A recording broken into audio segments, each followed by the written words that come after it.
Welcome to episode 6 of Eerie Confessions. Story 1. The beach was alive with the crackling of the bonfire, the distant sound of crashing waves, and the laughter of friends gathered for a barbecue. We had chosen the perfect spot, a secluded stretch of sand surrounded by towering cliffs. The sun was beginning to dip below the horizon, casting long shadows that danced on the water. As the smell of grilling meat filled the air, we huddled around the fire, sharing stories and jokes. The atmosphere was light and carefree, the perfect setting for a summer evening with friends. Little did we know, the tranquility of the beach was about to be shattered. I excused myself from the group to grab more supplies from the car. The path back to the parking lot was dimly lit, with the only source of light coming from the scattered lanterns along the way. The moon, full and bright, cast an eerie glow on the deserted beach. As I approached the car, I noticed something strange in the distance. A figure, standing at the water's edge, facing away from me. At first, I dismissed it as someone enjoying the view, but a chill ran down my spine when I realized that the figure had no discernible features. It was just a shadowy silhouette against the moonlit waves. I called out, thinking it might be one of our friends playing a prank. No response. The figure remained motionless, a silent sentinel on the beach. I felt a knot tighten in my stomach, an uneasiness settling over me. I decided to ignore it, chalking it up to my imagination playing tricks on me. Back at the bonfire, the merriment continued, but my mind kept drifting back to the mysterious figure. I couldn't shake the feeling that something was wrong. I discreetly mentioned it to a few friends, but they brushed it off as my overactive imagination. As the night wore on, the wind picked up, causing the flames to flicker and dance. The mood shifted, and a sense of unease settled over the group. It was as if an invisible weight hung in the air. I scanned the beach, and my heart skipped a beat when I saw the figure again, now closer, still facing away. I approached cautiously, my footsteps muffled by the sound of the wind and waves. When I was within a few feet, I called out once more, but the figure remained still. It was then that I noticed the absence of footprints in the sand. Panic gripped me as I stumbled backward, realizing that the figure had no connection to the physical world. I rushed back to the bonfire, my friends now sharing the same sense of dread. The laughter had faded, replaced by a hushed silence. We decided to pack up and leave, the once welcoming beach now feeling like a trap. As we hurried away, I glanced back one last time. The figure had moved, now standing at the edge of the cliff, still facing away. Its presence lingered in my mind, a haunting image etched into the fabric of that fateful barbecue night.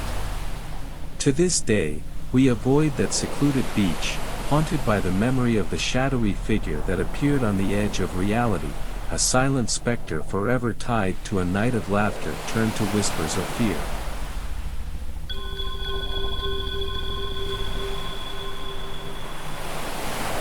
Story 2. We were kids, my friends and I were full of energy and imagination, and the beach was our playground. Our parents worked at the beach, so we often played together at the beach. One day we decided to build the biggest, most epic sand tunnel the world had ever seen. At least, that was what we thought. As we dug deeper into the soft, sun-warmed sand, our tunnel took shape. It twisted and turned, like a maze that goes on forever. Our giggles echoed through the tunnel as we marveled at our creation. But as the tunnel grew deeper, a feeling of unease settled in my stomach. The walls seemed to close in around me, and the air inside the tunnel felt heavy. I tried to shake off the discomfort, convincing myself it was just my imagination. We decided to test the strength of our creation. I volunteered to crawl through the tunnel first, my friends cheering me on. I hesitated for a moment, then took a deep breath and began my journey into the sandy darkness. As I crawled deeper, the tunnel became narrower, and the walls pressed against my shoulders. The air grew thicker, making it harder to breathe. I could feel the weight of the sand above me, and a flicker of panic sparked in my chest. Suddenly, a rumble echoed through the tunnel. I froze, my heart pounding in my ears. The walls seemed to shiver, and then, with a deafening crash, the sand above me collapsed. I was trapped. Complete darkness surrounded me as the sand settled. I tried to move, but the weight of the sand held me in place. Panic set in, and I began to scream for help. The muffled sounds barely reached the surface. Above ground, my friends frantically realized something had gone wrong. They started digging, but with each shovelful of sand they removed, more poured in to fill the space. I was buried alive, my screams unheard. Time became a blur as I struggled to breathe in the suffocating darkness. The air grew thin, and despair clawed at my chest. Just when I thought I couldn't take it anymore, I felt a hand on my shoulder. Someone had broken through. As I was pulled out from the collapsed tunnel, I faced a group of adult strangers surrounding me. Gasping for air, I clung to them, grateful for the warmth of the sunlight. Minutes later, I saw my parents come rushing and I was rushed to a nearby clinic for checkup. Fast forward 20 years later, the memory of being buried alive beneath the sand still haunts me. And whenever I see children digging deep into the sand, a chill runs down my spine.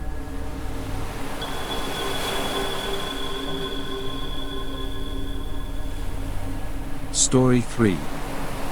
The sun was setting, casting an orange glow across the tranquil beach. I could feel the cool breeze on my face, and the salty scent of the ocean filled the air. Little did I know that this serene evening would soon turn into a nightmare.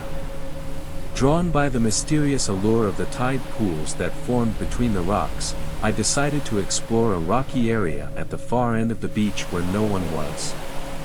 As I carefully navigated the uneven terrain, the sky darkened, and the once inviting water now seemed foreboding. I should have taken it as a warning, but my curiosity got the better of me. I reached the edge of the rocky expanse, where the waves crashed against the jagged formations. The tide pools beckoned, reflecting the dimming sunlight like mirrors. I peered into one, captivated by the miniature world beneath the surface. The rocks, adorned with seaweed and small creatures, seemed like a secret universe waiting to be discovered. Lost in the enchantment of the tide pools, I failed to notice the rising tide. Suddenly, a massive wave surged forward, swallowing the rocks and me along with them. Panic set in as the water dragged me further into the chaos. My heart pounded, and the once inviting beach now felt like a battleground. As I struggled against the powerful currents, the world around me blurred. Salt water stung my eyes, and the taste of the ocean invaded my mouth. I fought to keep my head above water, gasping for breath between desperate cries for help. In the midst of the turmoil, my hand grazed a sharp rock, slicing through my palm. The pain was sharp and immediate, but the adrenaline pumping through my veins quickly numbed the sensation. With my injured hand, I clung desperately to a protruding rock, the only anchor in the chaos. The waves continued their relentless assault, threatening to tear me away from my precarious refuge. Each surge felt a force trying to drag me away. My fear grew as I clung to the rock with my bleeding hand. Time lost its meaning as the struggle persisted. The once serene beach had transformed into a battleground of survival. My strength waned, and the tide showed no mercy. Just when I thought I could hold on no longer, a sudden lull in the waves allowed me to crawl onto a slightly higher rock, gasping for breath. The tide pools, which had seemed so enchanting, now felt like treacherous traps. Bruised, battered, and disoriented, I stumbled back to the safety of the shore, terrorized by the experience.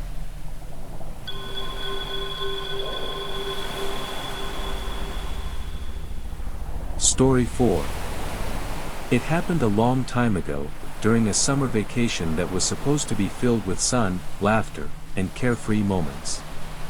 My friends and I decided to try something adventurous, parasailing.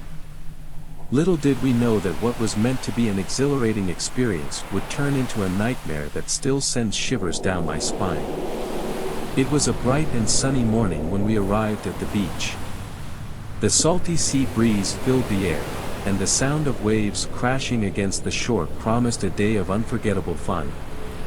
We eagerly signed up for parasailing, imagining ourselves soaring high above the water, feeling the rush of the wind against our faces. The boat that would take us on this adventure bobbed gently in the water, its white exterior gleaming in the sunlight. The parasail, a vibrant burst of color, lay neatly folded on the deck. We were given life jackets and a brief safety talk that, in our excitement, we only half listened to. Little did we know how crucial those safety instructions would become. I was the first to volunteer to go up. Strapped into the harness, I felt a mix of excitement and nervousness as the boat started to move. The parasail unfurled above me, catching the wind, and I was lifted into the air. The initial thrill was incredible as I marveled at the panoramic view of the coastline below. As I soared higher, I noticed a sudden change in the atmosphere. The wind, once a gentle caress, turned into a forceful gust that tugged at the parasail. Panic flickered as the boat below seemed to struggle against the increasing wind. I shouted, trying to make myself heard over the roaring gusts. The boat crew below appeared tense, exchanging worried glances. I dangled high above, feeling a sense of vulnerability that I hadn't anticipated. Suddenly, the rope holding me snapped. Time seemed to slow as I plummeted towards the water, the sea below turning from a beautiful blue to a terrifying blur. The impact was brutal, and the salt water engulfed me. Disoriented and gasping for air, I struggled to the surface. The boat circled back to rescue me, but the once exciting parasailing adventure had transformed into a near-death experience. Back on the boat, a mixture of shock and relief gripped me. The crew apologized, explaining that an unexpected gust of wind had caused the rope to snap. My friends, who had watched the entire ordeal, wore expressions of horror. It was then that we realized how close I had come to a tragic accident.